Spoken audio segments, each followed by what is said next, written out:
Shalom, nous allons parler de Shmini, la sixième montée, et en particulier des signes distinctifs des mammifères kashers.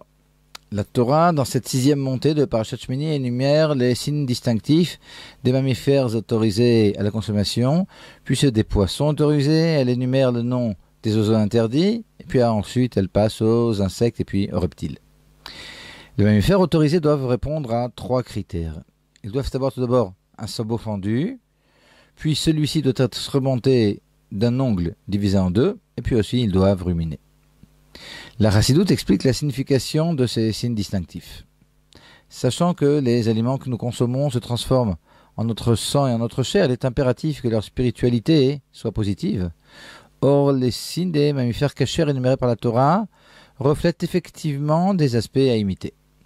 Leur premier point, le sabot, c'est le seul contact avec le sol, la matière. Ceci va de pair avec les directives de la Chassidoute, selon lesquelles seules les forces d'action de l'homme peuvent être investies dans les affaires. Il ne faut pas que le business se transforme en notre principale préoccupation et notre principal centre d'intérêt. Contrairement aux reptiles, les mammifères kashers marquent une distance avec la terre ferme. Donc la terre ferme, ça représente ici la matière, et puis il y a l'animal qui est en contact, mais uniquement les niveaux les plus bas de l'animal sont en contact avec la terre. Le Rabbi Rachab dit un jour à un commerçant en bottes, qui était un peu trop investi dans ses affaires: j'ai déjà vu des pieds dans des bottes, mais une tête dans des bottes, là c'est bien la première fois que je vois ça. Deuxième point, le sabot et l'ongle doivent être fendus. Alors cette fente représente peut-être ce qu'on appellera en physique une fente de diffraction. Alors ça symbolise un passage de lumière de haut en bas. Alors le haut, c'est les côtés nobles de l'animal, ou l'avdil de l'homme. La distance marquée à la matière, donc le sabot, c'est quelque chose de protecteur, mais malgré tout, parallèlement, il faut quand même éclairer le bas. Il faut éclairer cette matière, éclairer le monde de haut en bas jusqu'au niveau les plus bas. Donc ici, cette fente est là pour pouvoir faire passer quand même quelque chose de haut en bas. Troisième point, la séparation en deux de l'ongle représente les attributs nécessaires à l'éducation, donc deux attributs un peu opposés, la droite et la gauche, l'amour, mais aussi le respect.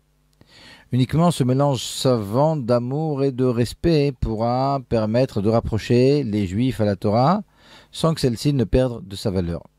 Il faut rapprocher le Juif à la Torah et pas la Torah aux Juifs en estropiant la Torah, en la modifiant. Quatrième point, le fait de ruminer. Alors ça représente la réflexion qui doit précéder l'action. Avant d'agir, il faut bien réfléchir à deux sujets. Premièrement, est-ce que réellement agir? Et si oui, comment le faire de la meilleure façon? Ça, c'est comme ça pour parler des signes des mammifères. On va juste rajouter un petit point en ce qui concerne le lapin et le lièvre, qui sont considérés a priori par la Torah comme des ruminants ma'aleh gera, mais pas par la science. Alors, il faut comprendre que ce que la Torah appelle ma'aleh gera, c'est pas nécessairement le fait de ruminer. Ma'aleh gera, c'est faire remonter finalement des aliments qui sont digérés une deuxième fois. Alors, en 1972, il y a un chercheur suédois, l'union de Björn Haag, qui le premier a complètement analysé la digestion du lapin et du lièvre. Alors il s'avère que la digestion du lapin et du lièvre, c'est finalement un processus qui est appelé caecotrophie. Dans un premier temps, les aliments sont digérés, et puis après ils sont rejetés et sous forme de crottes molles, qui sont appelées des caecotrophes, des petites crottes rondes.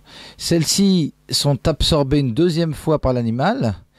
Et puis, en fin de journée, l'animal évacue définitivement ses excréments qui sont durs. Et donc, ça serait ce processus qui serait appelé par la Torah ma'aleh gera. Donc, il ne s'agit pas de ruminer, mais finalement de faire revenir des aliments dans la bouche et de les éliminer une deuxième fois. Donc, il y a deux fois une digestion aussi chez le lièvre et chez le lapin. Malgré tout, évidemment, ces deux animaux ne sont pas kashers dans la mesure où ils n'ont pas de sabot.